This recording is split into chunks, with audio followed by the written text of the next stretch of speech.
So what is the difference between a personal mortgage banker or a correspondent mortgage banker versus walking into your bank branch to speak to somebody about mortgage financing?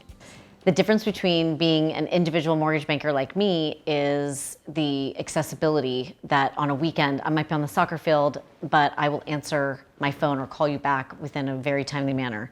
My real estate partners know they can get a hold of me for a quick question or a pre-qualification letter.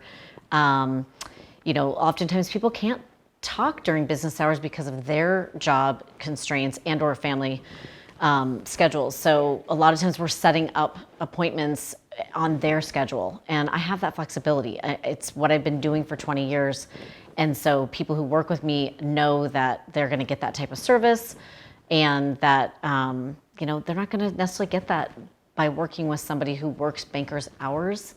And I have nothing bad to say about bankers or anything like that, but there is something about that entrepreneurial spirit that I'm there for my clients and for my partners pretty much at any time that's convenient for them. Something you may not know is that an independent mortgage banker like myself has to meet continuing education credit hours every year. So I feel like we're always kind of up to speed with the latest legislation and guidelines and different things that are required of us. But really to actually go a step back and look at anyone who had to get licensed had to take over 20 hours of education and actually take state and federal licensing tests, where a lot of people don't know, but most people who work for a big bank are just under their charter and did not have to get the education, nor do they have to do renewal hours each year.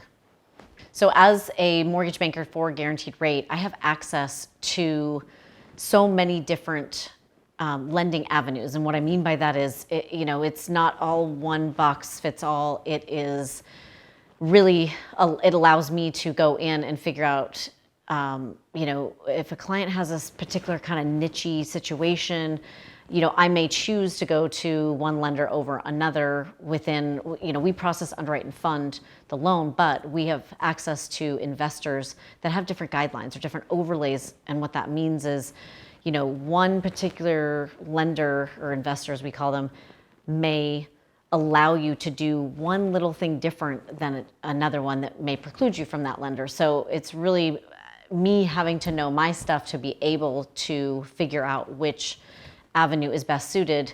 And I need to know those guidelines really well so that I don't screw up either, because one little thing that I don't research could cause a huge issue down the road. So that's definitely something that I pride myself on, honestly, is being very particular. And sometimes I hold off on giving someone an answer because I want to research and make sure that I can take them to the finish line without any hiccups.